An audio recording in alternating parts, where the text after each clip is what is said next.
Kelechi sat alone on the cold wooden bench beside the old courthouse, his hands trembling as the evening wind brushed past him. His eyes were red, but not from the harmattan dust. It was grief. Thick, heavy, suffocating grief.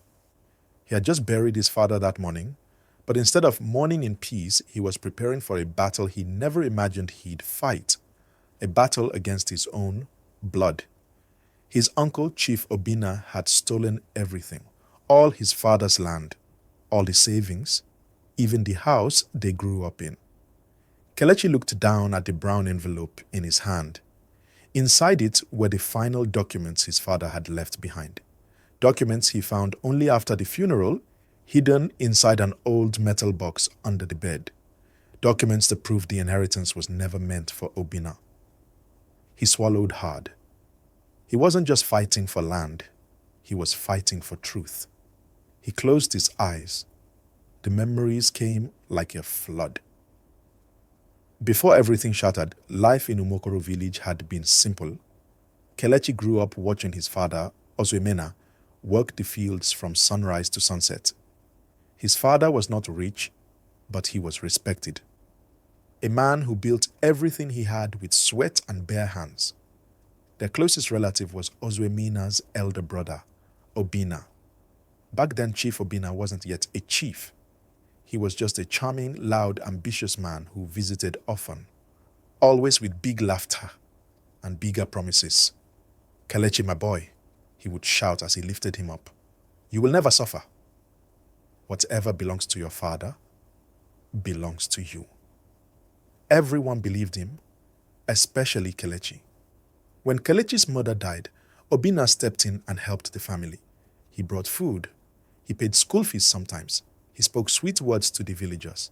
They trusted him. Kelechi trusted him. He didn't know Obinna was only waiting for the right moment to strike. It began the day Ozuemena collapsed in the field. The entire village rushed to help, but Obinna was the first to reach the hospital. And just like that, he took over everything.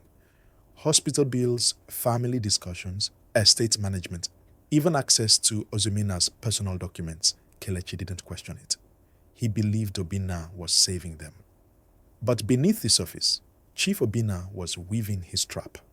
He visited Ozuemena every day, not to give comfort, but to push papers in front of him. Papers the sick man barely understood. Land transfers, bank authorizations, property deeds, all rewritten, all signed under stress, all in Obinna's name. By the time Ozuemena died, the inheritance was gone. Kelechi didn't know. Not yet. The truth hit Kelechi 2 days after the burial. He returned home to pack his father's belongings. When he reached the family compound, he met strangers, moving furniture out of the house. "Excuse me, who are you?" Kelechi shouted. One of the men wiped sweat from his forehead. "We were sent by the new owner," he said casually. "We're clearing the house." Kelechi froze. "New owner? Which new owner?" The man pointed at a black SUV parked outside. Chief Obinna stepped out, wearing dark glasses and a smug smile. "Kelechi," he said, opening his arms as if greeting a long-lost son. "You're still here? I thought you'd gone back to the city." Kelechi's voice shook. "Uncle, what's going on? Why are they taking our things?" Obinna removed his glasses slowly. "This house, these lands, everything now belongs to me. Your father handed them over before he died. I have the documents." The world spun. "Uncle, that's a lie. My father would never." "Your father was weak sick." Obinna's voice turned cold. He knew he couldn't manage anything anymore. "That's why he left it to me. And you? You're still too young." Kelechi felt something inside him break. "But where do you expect me to live? Where do I go?" Obinna shrugged. "That's not my business." He signaled to the workers. "Clear everything." Kelechi grabbed his uncle's arm. "Uncle, please." Obinna shoved him aside so hard he fell into the dust. "Leave my property, boy." And that was the day Kelechi lost everything. Kelechi slept outside that night. under the mango tree at the edge of the village. His belongings were scattered around him like the remnants of a broken life. He stared at the stars.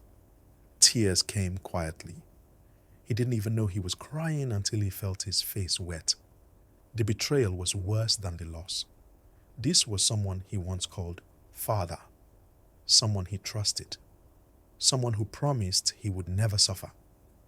The villagers whispered as they passed, but nobody intervened. Obinna had become powerful, titled, wealthy, feared, and no one challenged him, except one person, Kelechi.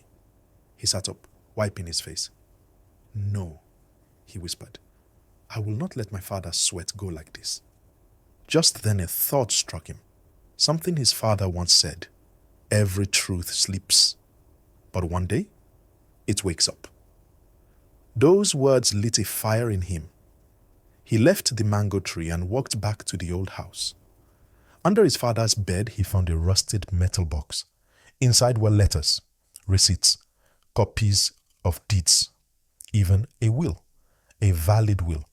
Everything Obinna had done was illegal. Kelechi's breath shook. He had been broken, but not defeated.